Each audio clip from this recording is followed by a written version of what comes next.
안녕하세요. 저는 얼마 전 처가댁을 개똥으로 생각하는 남편과 사돈을 자기 밑으로 생각하는 시댁 사람들을 손절했어요. 솔직하게 말해서 완전히 제 기억에서 삭제하고 싶었지만 그렇게 못한 게 짜증날 정도로 결혼 후의 기억들은 최악이었거든요. 연인이 부부가 되었다가 최악보다 더 못한 사이가 된 이유는 바로 시댁과 큰 연관이 있었어요. 그리고 이 모든 건 상견례를 거치면서 이상해지기 시작했죠. 저와 남편은 지방에 사는 고향 친구였어요. 부모님까지 친하지는 않았던 그냥 얼굴만 알고 지냈던 같은 초등학교 친구였던 우리는 20대 후반의 다른 지역에서 만나 결혼까지 하게 된 경우였어요.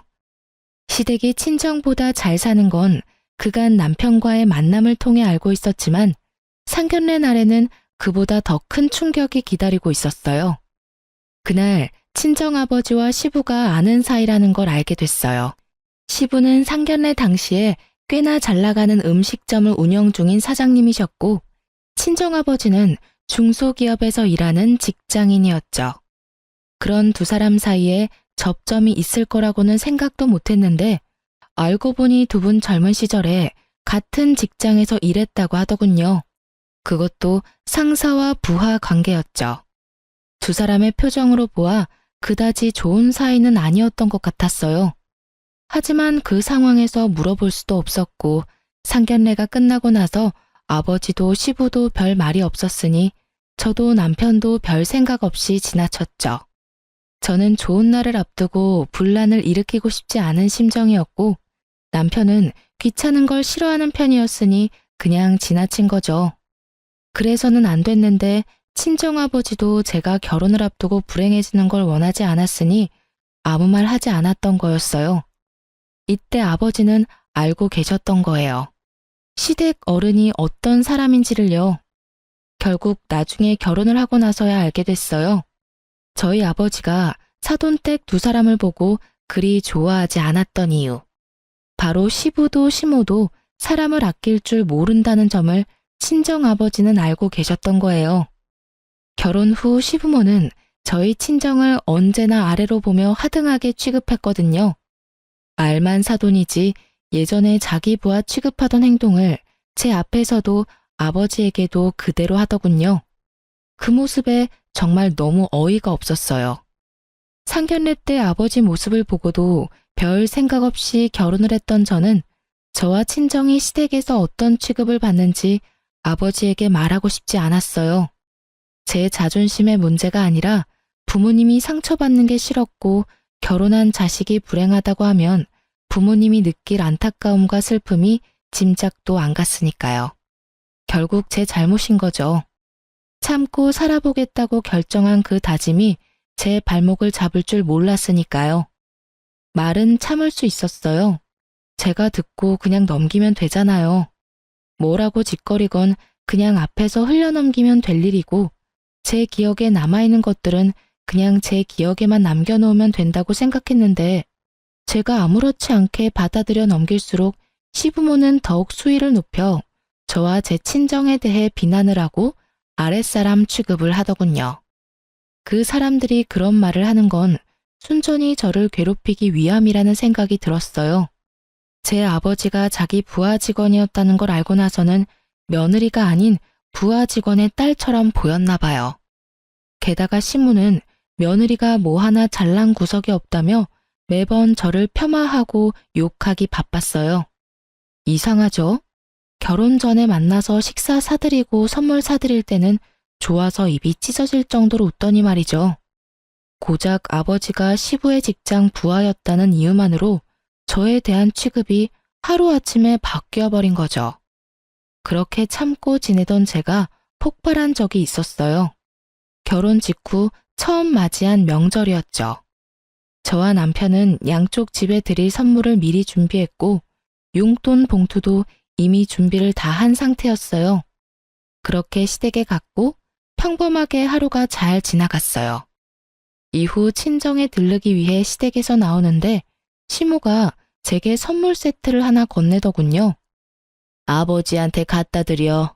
그래도 명절인데 사돈지간에 선물 하나는 보내야지. 빈손으로 애 보낸 거 보면 예의를 아는 건지 모르는 건지 이렇게 생각이 짧아서야.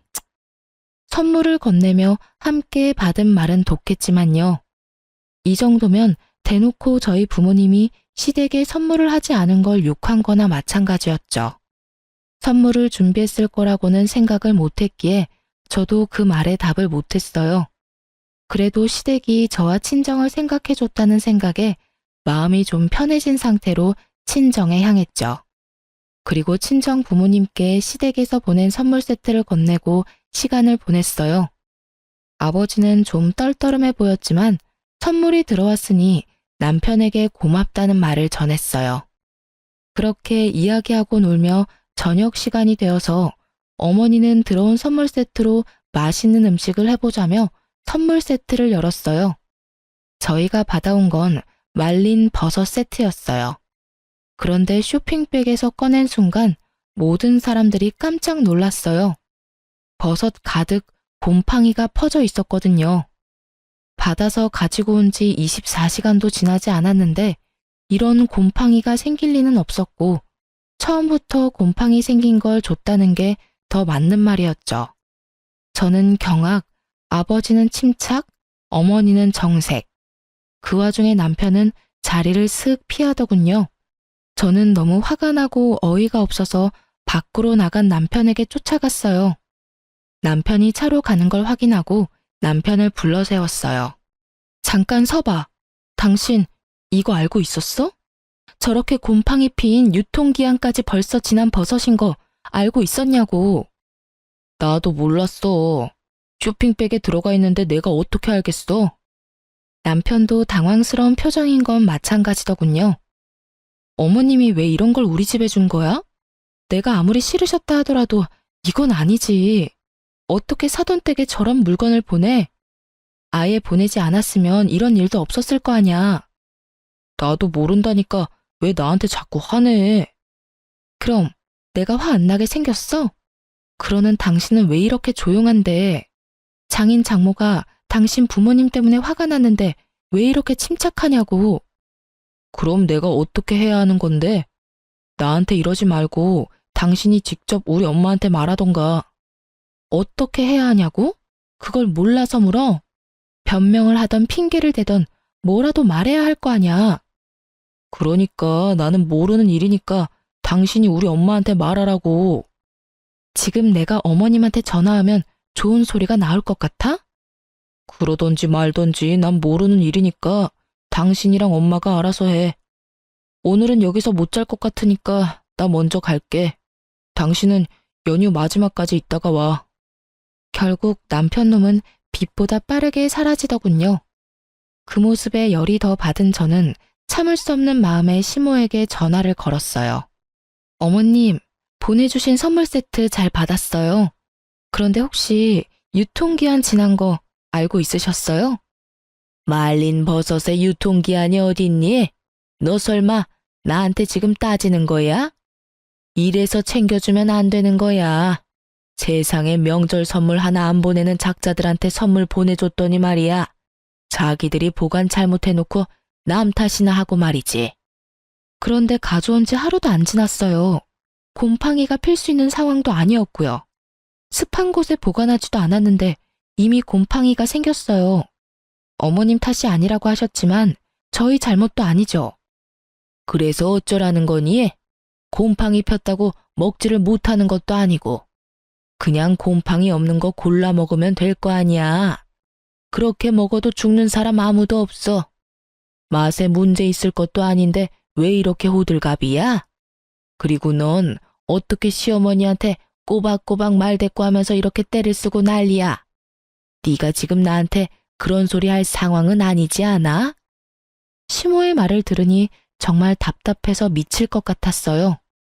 뭐가 그렇게 당당한지 자기가 뭘 잘못했냐고 하는 게 더 열받았어요. 솔직히 확인도 안 하고 줬으면 확인을 못해서 미안하다고 이야기하는 게 정상 아닌가요? 끝까지 저희 탓 못해서 안달난 사람처럼 결국에는 시모에게 대드는 못된 며느리로 만들어버리는 모습에 가만히 있어선 안 되겠더라고요. 뭘 잘못했는지 직접 이해하게 만드는 수밖에요. 정말 그렇게 생각하신다는 거죠? 뭘 그렇게 생각해? 지금 하신 이야기들요. 그대로 제가 받아들여도 된다는 거죠? 너 알아서 해. 웃겨서 정말. 선물해주고도 욕 얻어먹을 줄 알았으면 나도 선물 안 했어. 괜히 챙겨줬다가 욕만 얻어먹고 이 나이에 며느리한테 이런 소리까지 들어야 되고. 시모가 혼자 중얼중얼거리며 신세 한탄하는 거 듣고 싶지 않아서 중간에 전화 뚝 끊어버렸어요. 시모가 다시 전화하지는 않았지만 남편에게 엄청 뭐라고 한 것 같더라고요. 시모 이야기하는데 전화 끊는 며느리가 어딨냐면서요. 그 이야기를 들으면서도 저는 한 귀로 흘렸어요. 그것보다 더 중요한 일이 있었거든요. 다행히 시부 생신이 곧 다가오고 있었거든요. 저는 그날을 복수의 날로 정했거든요. 저와 제 친정이 받은 이 수모를 되갚아줘야 하는 게 당연한 일이잖아요. 아버지가 젊은 시절 자기 부하였고 얼마나 괴롭혔는지는 모르겠지만 그것과는 별개로 사돈댁으로 만났는데 이런 짓을 벌인 건 상식에 어긋나는 행동이죠. 그리고 무엇보다 제가 용서할 수 없었어요. 그렇게 착한 사람도 아니고 저도 한 성깔하는데 굳이 시무를 놔둘 생각은 절대 아니었어요. 시부 생신을 위해서 저는 열흘 전부터 준비했어요. 미역국과 잡채, 갈비찜 등을 준비하기 위해 재료를 열흘 전부터 사놓았거든요. 그리고 시부모를 집으로 초대했죠. 시모가 시어른 생일은 직접 만든 생일상으로 차리라고 했기에 그렇게 하려고 부른 거였죠. 집으로 들어오는 시부모들의 표정에는 여전히 깔보는 표정이 가득했어요. 그리고 저는 그 표정을 보며 속으로 비웃었어요. 점심 식사를 위해 모인 시모는 우리 집에 들어오면서부터 역시나 마음에 안 든다며 짜증나는 소리를 해대더군요. 집은 치우고 사니?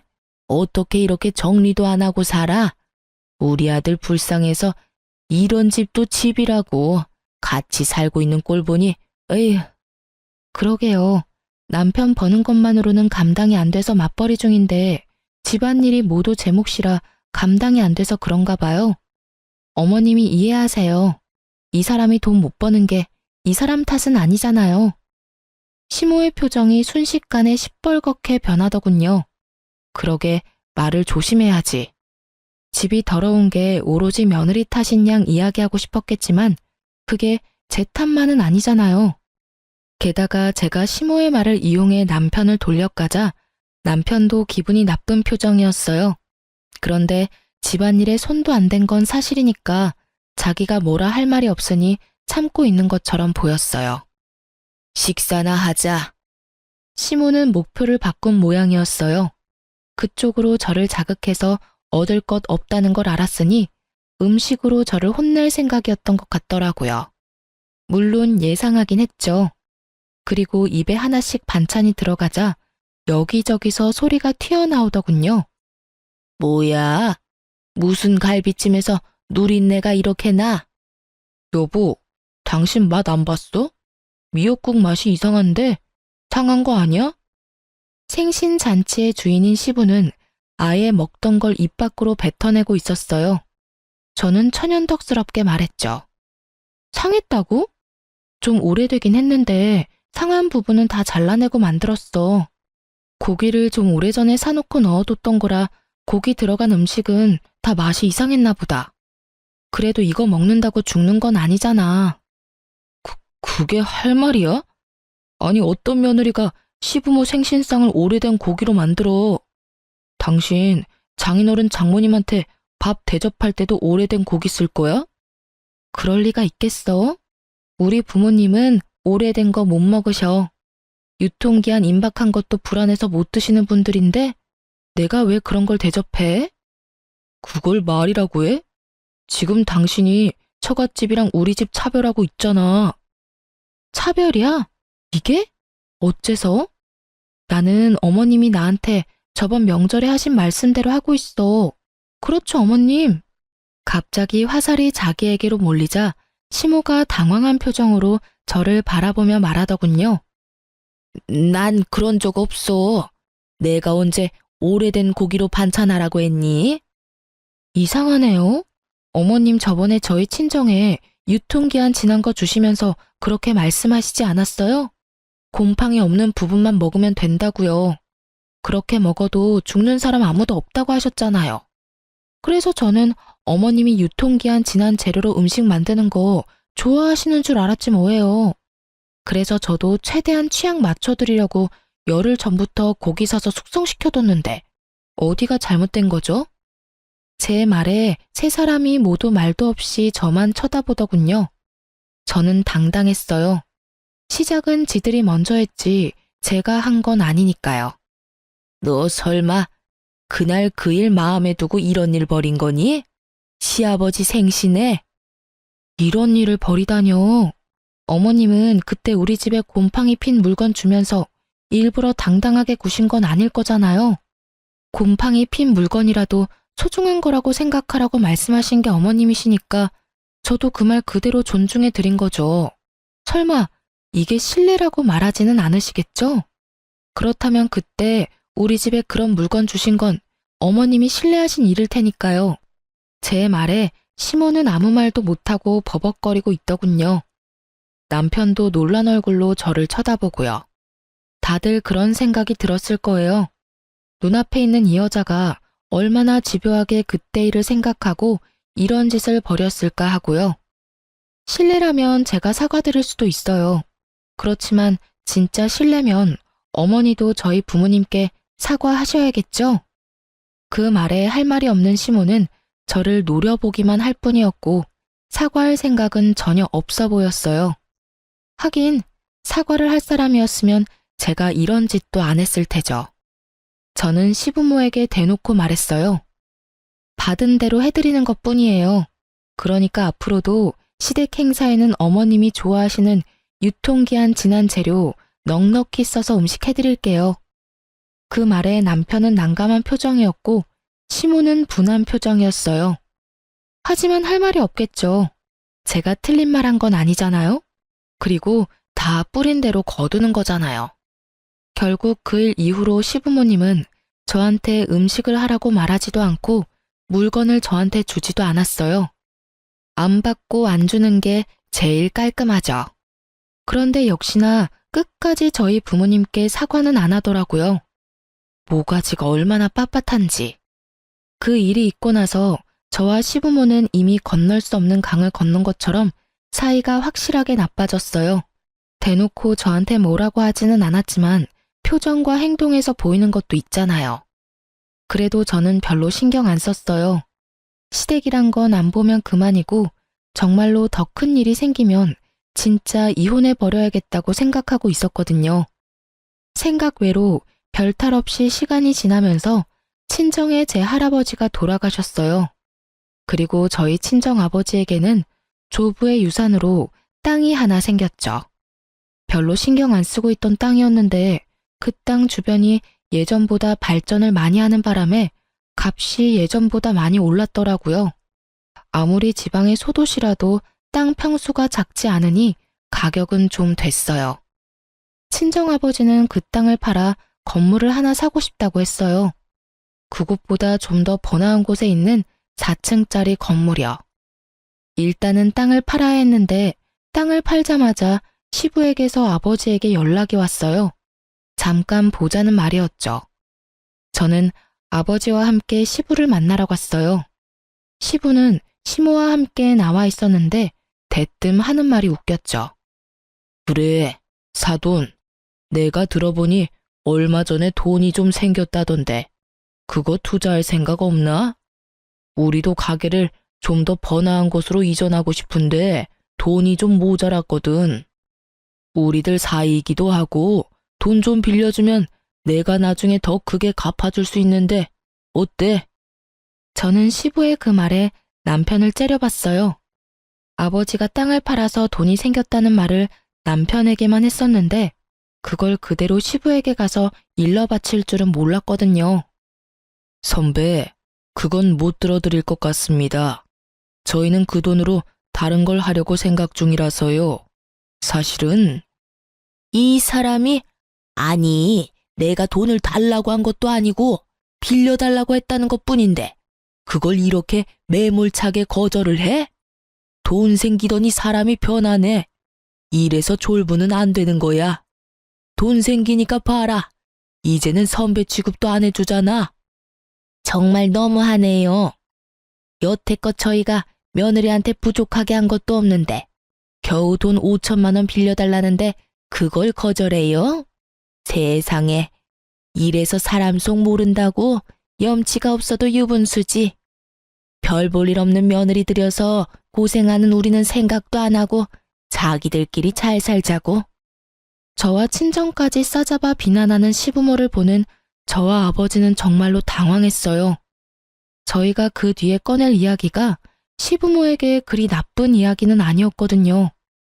그런데 그것도 모르고 거절의 말을 꺼내자마자 사람을 완전히 매도하는데 정말 답이 없다는 게 무슨 말인지 알겠더라고요.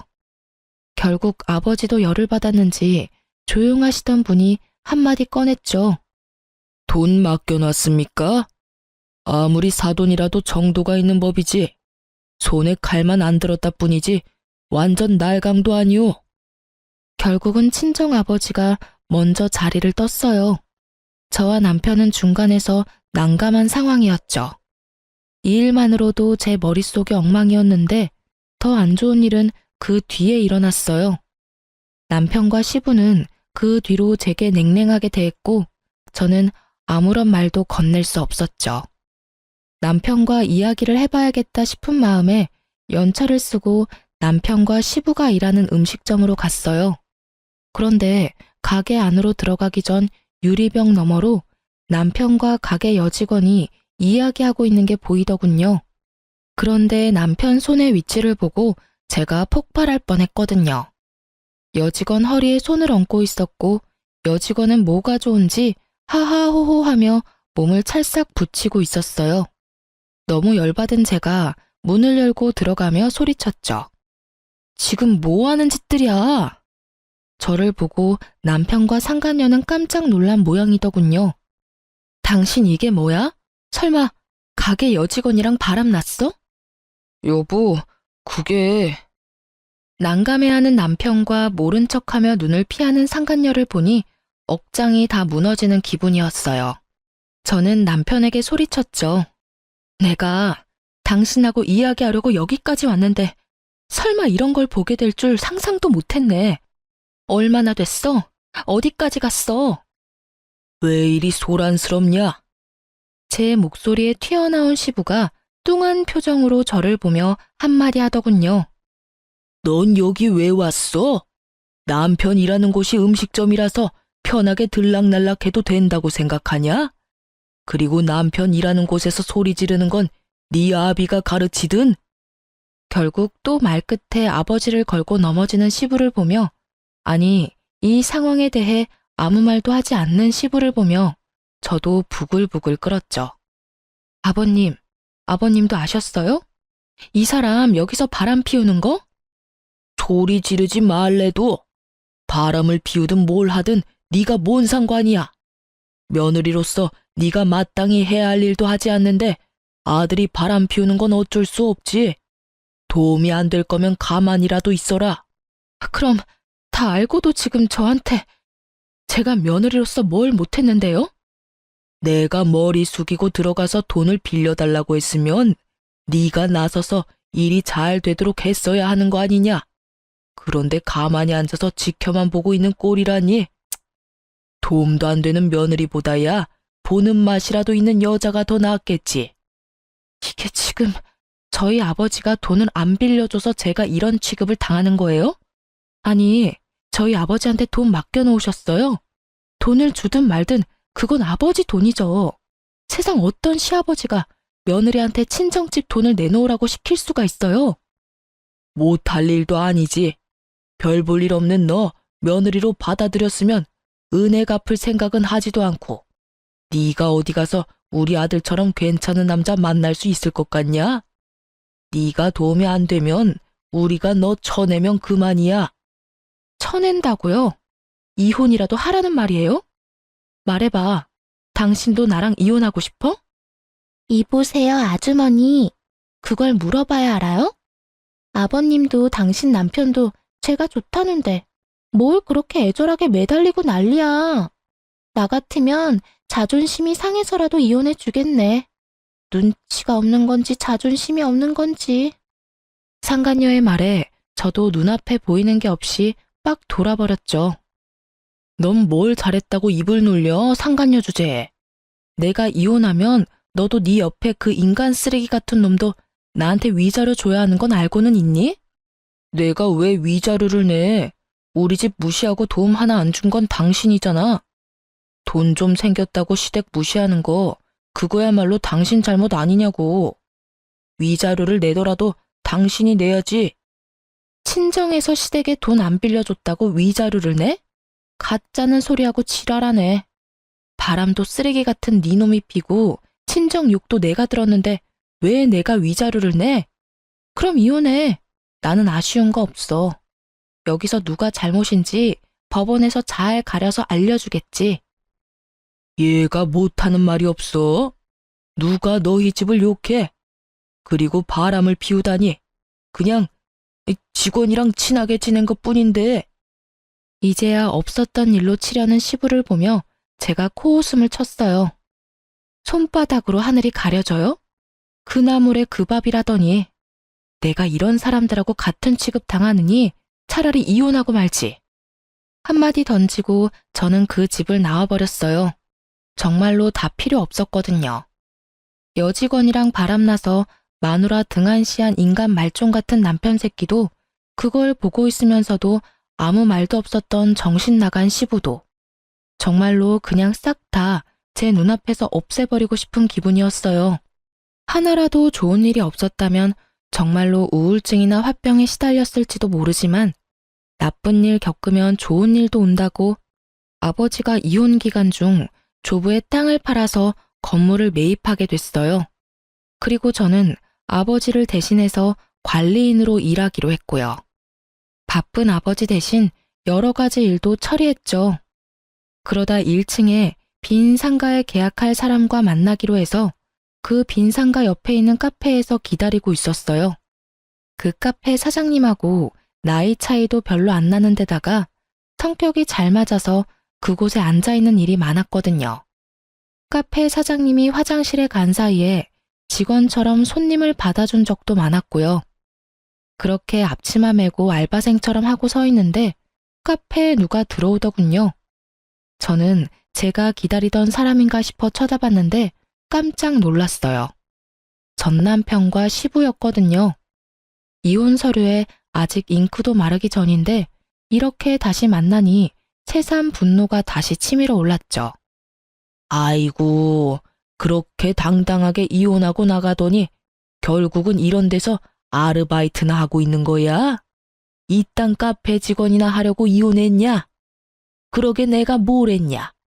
우리 아들만큼 괜찮은 남자 없다고 했는데 우리 아들은 내 뒤를 이어서 이제 우리 가게 사장님이야.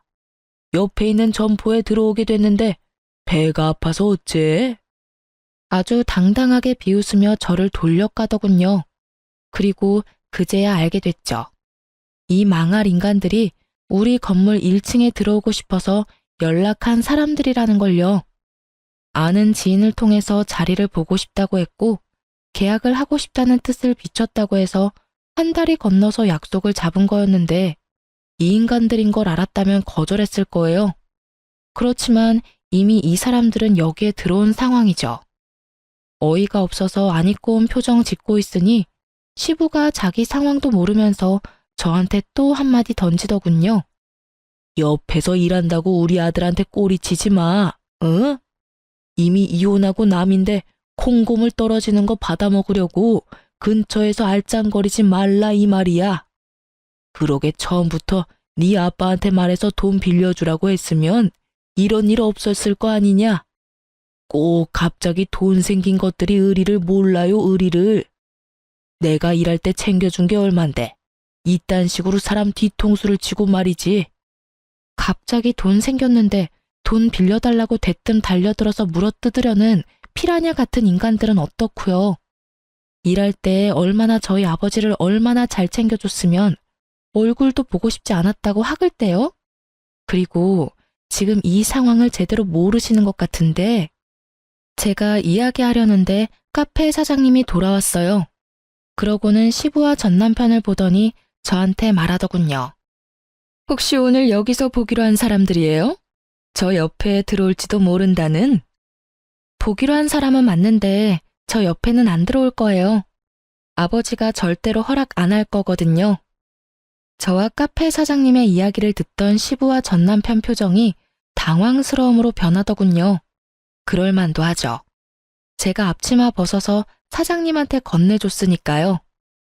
고마워요. 내가 우리 건물주님 따님한테 매번 이렇게 신세를 지내요. 그제야 상황이 어떻게 돌아가는지 알게 된 전 남편과 시부의 얼굴을 보니 웃겼어요. 그래서 친히 말해줬죠. 여기서 만나기로 한 관리인이 저고요. 이 건물은 저희 아버지 거예요. 지인이 꼭 만나보래서 나왔는데 이런 꽝을 뽑을 줄은 몰랐네요. 뭐 오셨으니까 차나 한잔하고 가세요. 어차피 저희도 계약은 생각 없고 그쪽도 생각 없을 거 아니에요. 그 잘난 아드님이 가게 사장님인데 저랑 이혼한 사이면 굳이 여기까지 기어들어 오진 않겠죠. 제 말에 두 사람 얼굴이 허옇게 질리더군요. 아니, 여기가 너희 아버지 건물이라고? 생각보다 입지가 좋은 곳이었으니까 본인들도 놀랐을 거예요. 쥐꼬리만한 돈으로 뭘 하겠나 싶었을 테니까요. 뭐 그런 쥐꼬리만한 돈 강탈해 가려고 한 사람들이니 더 놀란 것도 있겠죠. 네, 여기가 아버지 건물이에요. 뭐 예정도 있으니 들어와도 상관은 없어요. 아버지한테 물어봐 줄 수 있고 긍정적으로 검토해 볼 수는 있죠. 근데 당연히 조건은 붙여야죠. 아까 뭐라고 하셨죠? 꼬리치지 말라고 하셨나?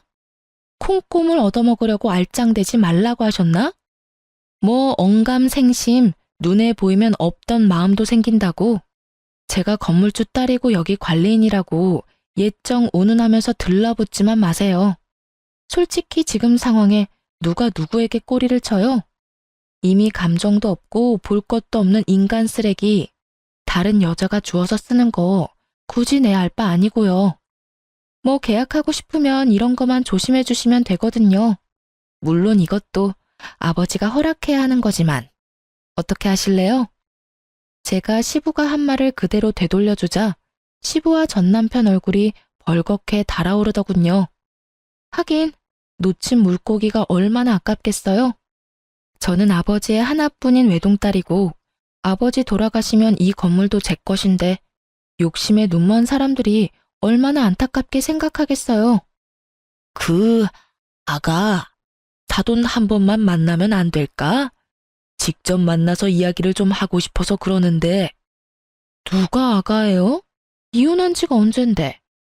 그리고 저희 아버지는 어르신 사돈도 아니고요. 정말 어이없어서 웃음밖에 안 나는데 저희 아버지 욕하면서 함부로 대할 때는 언제고 이제 와서 매달리려고 하세요? 염치라는 게 있기는 해요? 양심이라는 게 있으면 이런 식으로는 못하죠. 돈 안 빌려준다고 그 난리를 치면서 욕을 하던 사람들이 이제 와서 아버지 만나게 해달라? 그때는 우리가 잘못한 것 같아. 다짜고짜 그런 이야기하면 그래, 기분 나쁠 수 있지. 우리도 급해서 그런 거였으니까 다시 한번 만나서 차근하게 이야기하고. 죄송한데 아버지가 바쁘셔서요. 저도 바쁘고요. 계약 안 될 것 같은데 굳이 여기서 열내지 마시고 그냥 돌아가시는 게 어떨까요? 솔직하게 말해서 가게 들어오는 사람들 거르는 것도 일이거든요. 그런 면에서 이번에는 쉽게 걸렀으니 다행이라고 생각해요. 그럼 저는 바빠서 이만 가볼게요. 안녕히들 가세요. 저는 두 사람을 놔두고 카페 밖으로 나가버렸어요. 그리고 그날 저녁에 전 남편에게 전화가 왔어요. 사실 이혼 후에 연락처 삭제시켜놨는데 남편 놈도 연락처를 바꿨는지 결국 전화를 받게 됐어요. 나야, 당신이 오해할까봐 말하는데 나는 그 여자랑 결혼한 거 아니야. 솔직히 그때도 별 사이 아니었는데 당신이랑 아버지가 너무 크게 싸워서 이런 이야기도 못하고 헤어졌잖아. 오해? 그게 오해라고? 당신 그때 변명에 말 한마디도 안 하고 다 아버님한테 맡겼었지? 별 사이가 아니라는 것 치고는 그 여직원 행동도 너무 당당했는데 아니라고? 그래, 그런 걸로 알게. 아무 사이도 아니라고. 그런데 그 이야기를 왜 나한테 해? 어? 그야, 당신이 오해하고 있을까봐. 나는 아직 당신한테 마음이 있어. 우리가 이혼한 게 당신과 나 사이에 문제가 있어서가 아니라 부모님과 당신 사이에 문제가 있어서 헤어진 거잖아. 나는 여전히 당신 생각에 매일 힘들고 그래. 그래? 그런 거 치고는 연락이 참 이상한 때에 왔네? 그전까지 시간이 그렇게 많고 많았는데 왜 굳이 오늘 전화를 한 거야? 그래, 당신도 욕심이 나긴 했겠지. 건물주 외동딸이면 욕심 안 날 수가 없지. 그러니까 이거잖아. 내가 아무것도 아닌 년이었을 때는 상간녀가 더 좋았고, 내가 가진 게 좀 있어 보이니까 이번에는 내가 좋고. 한마디로 그거잖아. 그런데 너는 나한테 아무런 메리트가 없어. 장점이 하나도 없다고. 솔직하게 말해서 직장 직원이랑 바람 피우는 남자를 대체 어떻게 다시 믿고 만나겠어? 상식이 아니지. 그리고 당신이 나한테 이러는 거 그 상간녀는 알기나 해? 당신이 그렇게 나에 대한 마음이 굳건하면 내가 상간녀한테 알려줄까? 정말로 그런 거 아니야. 나는 당신하고 이렇게 어이없이 헤어지고 정말 힘들었다고. 어떻게 해야 내 진심을 알아줄 거야? 진심이고 나발이고 너한테 그런 진심이란 게 있을 리가 없지, 정신 나간 새끼야. 아, 그리고 하나 알려줄까? 너 바람 피우다 딱 걸린 날 내가 왜 당신한테 말도 없이 가게 찾아갔는지 알아? 내가 말해주고 싶은 게 있었거든. 너희 아버지가 우리 아빠한테 돈 빌려달라고 했었잖아. 그때 아버지가 거절하고 나서 그 뒤에 무슨 말 하려고 했는지 나도 알고 있었거든. 아버지가 그때 뭐라고 하려고 했냐면 그 돈으로 건물을 살 건데 1층에 저렴하게 입점하시는 게 어떻겠냐고 물으려고 했었어. 그런데 너희 아버지 뭐랬어? 거절한다는 말 듣자마자 우리 아버지랑 나한테 온갖 비난의 말 다 쏟아내지 않았어? 그거 이야기하러 당신 가게 들린 거야. 그런데 잘 된 거지. 내가 당신 바람난 것도 모르고 입점시켜줬으면 당신 좋은 일만 시킬 뻔했잖아. 그치? 정말로 하늘이 도왔지 뭐야? 어떻게 그 타이밍에 당신이 딱 바람을 피워서 내가 그런 미친 짓 안 하도록 만들었는지. 제 말에 전 남편이 할 말을 잃었는지 말이 없더군요. 하긴 그럴 수밖에 없죠. 두 번의 기회가 순식간에 날아간 거나 똑같잖아요. 우리 아버지가 너희 아버지 같은 줄 알아? 하나뿐인 딸 시댁에서 천대받으면서 사는 거 보기 싫어서 건물에 입점시켜주겠다고 마음까지 먹고 돈 빌려주는 거 거절했는데 말이야. 뒷말도 안 듣고 욕이나 처하고 난리친 니네 부모가 잘못이지. 거기다 완벽한 타이밍에 불륜이나 들킨 것도 말이야. 장인어른이 그렇게 생각하시는지 몰랐네.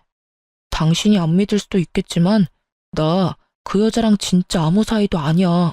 그냥 잠깐 한눈 판 것뿐이고 당신이 생각하는 어떤 일도 없었고. 나한테 변명을 왜 해? 그리고 우리 아버지가 왜 당신 장인이야? 우리 사이 이미 다 끝난 거 몰라? 아니면 알고도 지금 작업하는 거야? 너희 아버지 말 못 들었어? 꼬리치지 말라잖아. 그럴 생각도 감정도 없으니까 너도 나한테 이런 정신 나간 소리 하지 마. 소름 돋으니까. 이야기 끝났으니까 전화 끊을게. 연락 다시는 하지 마. 대수가 없으려니까 별 미친 것들이 들러붙어요. 저는 그렇게 말하고 전화를 뚝 끊어버렸어요. 그리고 수신 차단 걸었죠. 그걸로 끝난 줄 알았는데 그 다음날 전 시부가 저희 건물에 찾아왔더군요. 아버지와 전화통화가 안 됐던 건지 저를 찾으며 난리를 피우길래 만나줬더니 대뜸 그러더군요. 아가, 우리가 오해했어. 그런 일이 있을 거라고는 꿈에도 생각 못했다. 설마 우리한테 입점시켜줄 거라는 말이었다니. 그런 오해가 있었으니 너희의 이혼은 없던 일로 하자꾸나. 다 늙어 빠진 우리들이 너희 이혼을 이래라 저래라 하는 게 아니었어. 내가 그 여직원도 이미 내쳤고 너희 시어머니한테도 단단히 일러뒀다. 기분 나빴던 일이 있으면 풀고 다시 시작해보는 게 어떠냐? 아들도 여전히 너한테 마음이 있다고 하고. 저는 그 말을 들으면서 진짜 이 사람들이 욕망에 충실하다는 걸 깨달았어요. 상간녀와 아들놈이 바람 피울 때는 그 관계를 혼내기는커녕 두둔했던 시부가 상간녀를 내쳤다는 것을 들으니 정말 구역질이 날 만큼 기분이 역같았어요. 입에 침이나 바르고 거짓말을 하세요. 오해가 아니라 무시겠죠. 저희를 오해한 게 아니라 무시한 거잖아요. 그리고 다시 시작하라고요? 저는 그런 짓 못해요. 제가 어떤 취급 당했는지 잘 알면서 어떻게 그런 요구를 할 수 있죠? 저를 못마땅하게 취급한 건 그렇다 쳐도 제 부모님마저 싸잡아 비난하셨잖아요. 다른 건 다 참아도 부모 욕은 못 참아요. 자기들이 무슨 짓을 한 건지 알면서도 뻔뻔한 것도 모르고 다시 연락해요? 우리가 받아줄 리 없잖아요. 아버지도 저도 당할 만큼 당했고 기분 나쁠 만큼 나빴어요. 이렇게 나중에 와서 아쉬운 소리 하면서 매달릴 거였다면 처음부터 처가를 존중하고 아껴줬어야죠. 아주 잡아먹을 것처럼 난리치던 날이 생각이 안 나는가 본데 당한 사람은 기억에 또렷하게 남아있는 법이거든요. 2번 다시 연락하지 마세요. 그 점포는 다른 사람에게 맡길 거니까요. 저는 다급하게 저를 부르는 시부의 목소리에도 시부를 내쫓았어요. 여기까지 와서 한다는 소리가 아휴, 정말 욕심이 하늘을 찌르더군요. 거짓말도 어쩜 저렇게 잘하는지. 카페에서 이미 저한테 빈정거리면서 저를 비꼬면서 비웃었던 주제에 하루 만에 태세 전환해서 연락 와서는 뭐요? 오해? 어처구니가 없어서. 이야기를 듣는 내내 이 인간들 가식에 험한 욕 내뱉고 싶었던 적이 한두 번이 아니었어요. 말 같지도 않은 소리를 턱턱 내뱉는 걸 보니 역시 사람 변하지 않는구나 싶었고요. 이날 있었던 일을 친정 아버지에게 이야기했더니 엄청나게 화를 내시더라고요. 사실 돈 빌려달라고 했을 때 정말 마음속으로 화를 엄청 내고 싶었다고 하더라고요. 그런데 참을 수밖에 없었던 이유는 화를 내면 제게 피해가 갈 거라고 생각했다고 하더군요. 그리고 1층을 싸게 내어주겠다는 제안도 시부 말이 끝나고 했어도 됐었지만 일부러 하지 않았다고 하더군요. 아버지는 알고 있었던 거예요. 시댁이 한번 잘해주면 영원히 들러붙어서 기생충처럼 저희를 괴롭힐 거라는 걸요. 그래서 시부가 욕할 때 차라리 잘 됐다고 생각했었대요. 저를 위해서 1층을 내어주려 했는데 예전과 전혀 바뀌지 않은 시부의 모습에 생각을 바꿨다고 말이죠. 그래서 제가 이혼했을 때도 차라리 잘 됐다고 말해줬어요. 제게 이혼녀라는 꼬리표가 달린 건 너무 싫지만 전 남편과 시부라는 또라이들에게서 둘러싸여서 괴롭힘 당하는 걸 보는 건 더 싫었다고요.